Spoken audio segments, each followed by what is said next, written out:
হৃদয়াশক্তি, লেখিকা ইনায়া মেহেরজান, কণ্ঠে আমি মাইশা। পর্ব ৩। রাত তখন প্রায় ১২টা। জানালার ওপাশ থেকে বাতাস এসে জানালার পর্দা উড়াচ্ছিল।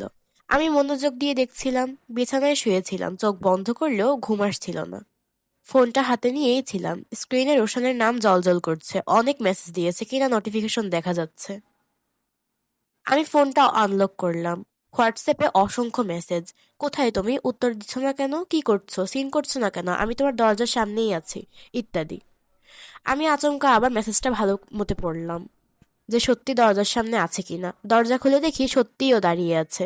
গাঢ় নীল শার্ট, শার্টের বোতাম সেই আগের মতোই ৩-৪টা খোলা, ঘেমে নে যা তা অবস্থা।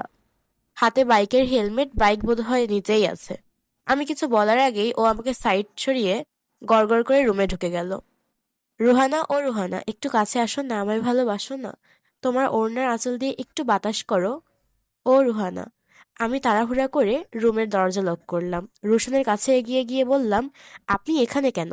একটা মেয়ের বাসায় এই মাঝরাতে আসতে লজ্জা করলো না আপনার? রোশন বিছানায় হাত দুটো উপর করে শুয়ে বসার মতো করে বলল, লজ্জা? সেটা আবার কি? রোশন শাহরিয়ার লজ্জা শরম সব বাজারে বিক্রি করা শেষ। বাকি যে আছে তুমি লুটে নাও, আমি কিছু মনে করব না। আমি একটু রেগে গিয়ে উত্তর করলাম, এই নির্লজ্জ লোক যা তা বলা শুরু করবে। ছি, নির্লজ্জ, আমি আপনাকে তেমন কিছু বলিনি। যান তো, বের হন। কেউ দেখলে কি ভাববে বুঝতে পারছেন? রুশান বিছানা থেকে উঠে শার্টের বোতাম খুলতে লাগলো। দেখে আমার চোখ কপালে, হাঁ করে তাকিয়ে তার কার্যক্রম দেখছি। শার্ট খুলে ওয়াশরুমে চলে গেছে। কি করবে আল্লাহ জানে। কিছুক্ষণ পর বের হয়ে মাথায় পানি দিয়েছে বোধহয়। বেশি গরম লাগে, এসি অন করে দিলাম। রোশন ভেজা চুলে হাত দিয়ে ঝাড়তে ঝাড়তে বলল, একটু দয়া মায়া না নাই, তাই বলে তয়লাও দিলে কি তোমার সম্পত্তির ভাগ কম পড়ে যাবে? আমি ঠোঁট কামড়ে রাগ চেপে বললাম, রোশান, আপনি বুঝে অবুঝের মতো করছেন না। এত রাতে আমার রুমে আপনার মতো একটা ছেলে কি করছে? কেউ জিজ্ঞেস করলে কি বলবো? রোশন শার্টের বোতাম লাগাতে লাগাতে উত্তর দিল, শ্যাট আপ। আমি থাকতে আসিনি, তুমি রিপ্লাই দিচ্ছিলে না কেন, তাই আসতে হলো। এমনিতেই অফিস থেকে ফিরছিলাম, তাই টুক করে এসে দেখে গেলাম। এবার আর কিছু বলার মতো খুঁজে পাইনি। ক্লান্ত মানুষকে আর কী বা বলবো। তাও নিজের জেদ দেখিয়ে ঘুরে দাঁড়িয়ে থাকলাম আর বললাম, আপনি জানেন না রোশন আমি কেমন। আমি যদি চাই এই মুহূর্তে আপনাকে ভুলে যেতে পারি। আমার আবেগ ভালোবাসার কোনো গতিপথ নেই। দেখবেন একদিন আপনি নিজেই আমার উপর বিরক্ত হয়ে যাবেন। রোশান আমার কাছে শার্টের হাতা লাগাতে লাগাতে আসলো। ও বলল, দেখা যাক, বাচ্চা মেয়ে কত কিছু জানে। এই তোমার আব্বু কোথায় গো? এত ছোট বাচ্চা মেয়েকে একা রুমে রাখে, যদি কেউ চুরি করে নিয়ে যায় তখন আমার কি হবে? আমি যে বউহারা হব। আমি সিরিয়াস কথা বলছি আর উনি মজা উড়াচ্ছে। ঠেলে ঠেলে বের করতে হলো শেষমেশ। রুমের দরজা লাগিয়ে বিছানায় এসে লম্বা হয়ে শুয়ে পড়লাম। তখন আবার দরজায় নক করলো। ভাবলাম আব্বু মা, ওড়না আর নেওয়া হয়নি। দরজা খুলতে চলে গেলাম। হেলে দুলে খুলে মাথা তুলে উপরে তাকিয়ে দেখি সেই আপদ, মানে রুশান আর কি। তাড়াতাড়ি দরজা চাপালাম। রুশানকে বাইরে রেখেই গায়ে ওড়না নেই, কি করব? আর দরজা ফাঁকা দিয়ে জিজ্ঞেস করলাম, আবার কি এখানে? কেন যান না?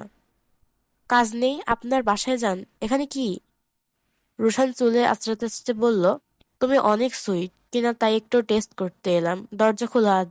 মেরি পাস যান, একটু চেষ্টা করি।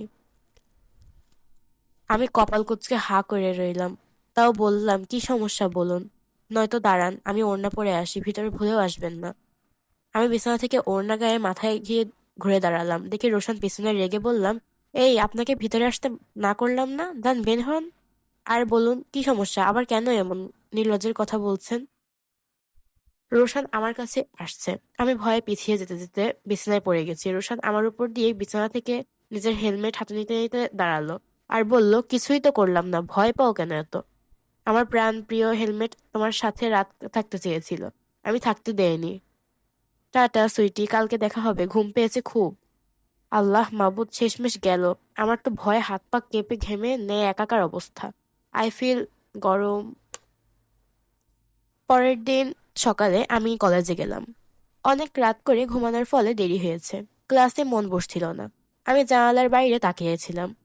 হঠাৎ আমার ফোনে টং করে উঠল মেসেজের, তাও আবার রোশানের। আমি বাইরে আছি, ক্লাস শেষ করে আসো, এত অমনোযোগী ছাত্রী জীবনে দেখিনি। বলেই কল কেটে দিল। জানালার ফাঁক দিয়ে দেখি গেটে রোশান দাঁড়িয়ে আছে, সত্যি সত্যি। গাড়ির দরজায় ভর দিয়ে গাড়ি দাঁড়িয়ে আছে। শকুনের চোখ আমার দিকে। ক্লাসে শেষ হতেই গেট দিয়ে বেরোলাম।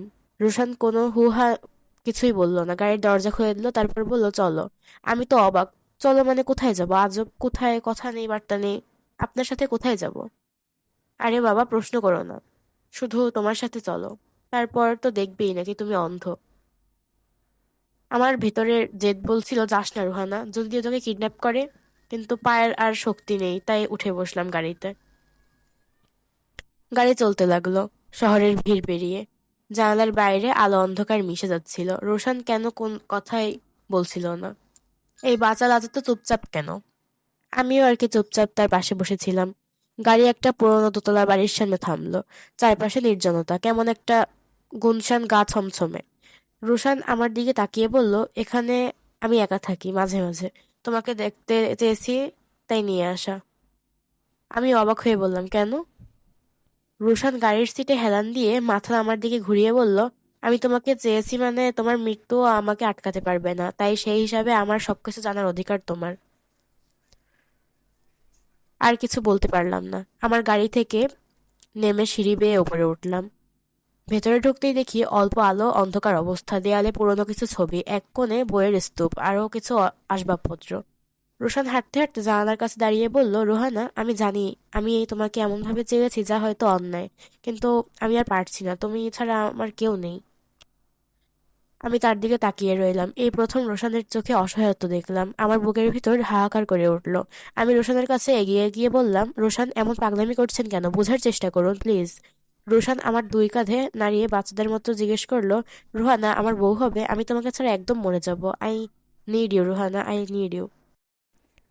আমার চোখ চিকচিক করছিল। আমি চোখ মুছে বললাম, আমি বেশি রাগ জেদ কেন করি জানেন রোশান? কারণ আমি ভয় পাই। আমি আপনার ভিতর ডুবে যাচ্ছি। আমি ভয় পাই আমি আমার নিজের জীবনের সাথে আপনাকে জড়িয়ে ফেলছি। আপনার এই ভালোবাসা বেশি দিন থাকবে না, একদিন ফিকে হয়ে যাবে। আমিও আপনার কাছে বিরক্তিকর হয়ে যাব। অথচ আমিও আপনাকে ছাড়া থাকতে পারছি না। রোশান এক মুহূর্ত দেরি করলো না, আমাকে জড়িয়ে ধরলো। ওর বুকের ভিতর তীব্র ধুকপুকানি। কাঁপা কাঁপা আওয়াজে, তুমি থাকো না থাকো, আমি তোমার হব। তুমি যদি মারাও যাও, তবুও আমি তোমাকেই ভালোবাসবো। I promise Rohana. আমার চোখ থেকে পানি ঝরতে লাগলো। তারপর আবার আমাকে ছেড়ে বলল, তুমি আশেপাশে ঘুরে দেখে আসো, আমি খাবার নিয়ে আসছি। আমি প্রতি রুমের চারপাশে হাঁটছিলাম, ঘুরে ঘুরে দেখছিলাম। টেবিলে একটা ফ্রেমে পুরনো ছবি, এক অবলা কিশোর, হয়তো রুশান তখন স্কুলে পড়ে। ছবিটার দিকে তাকিয়ে রইলাম কিছুক্ষণ। আমি কখনো ছেলেদের কাঁদতে দেখিনি। ওর এই একাকিত্ব আমি আগে কখনো ভাবিনি। রুশান খাবার নিয়ে আসলো। আমি না ঘুরে জিজ্ঞেস করলাম, আপনি আমাকে আনার মূল কাহিনী কি জানতে পারি? আমার সামনের টেবিলে হেলান দিল হাতের রেড বুল এর ক্যান, তারপর বলল, কারণ আমি চাচ্ছিলাম তুমি আমার একাকিত্বটা বুঝো। আমার সব বিষয় তোমার কাছে খোলা বইয়ের মতো হোক। তুমি বুঝো আমি কেন তোমাকে এত আঁকড়ে থাকি। That's it, nothing else. তারপর আর কথা হয়নি। আমাদের মাঝে খাবার সেই টেবিলেই পড়ে রইল। আমাকে বাসায় দিয়ে গেল। ক্লান্তিতে সোজা রুমে গিয়ে ঘুমিয়ে পড়েছিলাম। নদীর ধারে দাঁড়িয়ে আমি ভার ভার অনুভব করছিলাম। চারপাশে কুয়াশা আর ঠান্ডা হাওয়া। মনে হচ্ছিল আকাশ বাতাস যেন আমাদের দুজনকে ঘিরে ধরেছে। রোশান আমার হাত শক্ত করে ধরে রেখেছিল। মনে হচ্ছে আমি যদি এক মুহূর্তের জন্য সরে যাই তাহলে সব ধ্বংস হয়ে যাবে। হঠাৎ রোশন পকেট থেকে একটা ছোট বাক্স বের করলো। খুলে ধরতেই দেখি ভিতরে একটা আংটি। চাঁদের আলো কম হলেও ওটা চিকচিক করছিল। রোশান আমার হাতে দুটো ওর হাতের মাঝে নিয়ে বলল, রুহানা, আংটিটা নেও। শুধু আমি চাই তুমি অন্তত কোনো না কোনোভাবে আমার একান্ত হয়ে থাকো। প্লিজ ফেলে দিও না, বা হারিয়ে ফেলো না, খুব কষ্ট পাবো। আমি রোশানের কথা শুনে ঘোর ভাঙিতে উত্তর দিলাম, এভাবে নয় রোশান, জোর করে কিছু পাওয়া যায় না। আপনি এমন পাগলামি করেন কেন? আপনি বলুন, আপনি কি একটা বাচ্চা? রেগে গেল বোধহয়। নিজের চুল এক হাতে আরেক হাতের কোমরে দিয়ে নিজেকে শান্ত করলো। আবার আমার দিকে ঘুরে বলল, তুমি বুঝতে পারছো না রোহানা, আমি তোমাকে ছাড়া থাকতে পারবো না।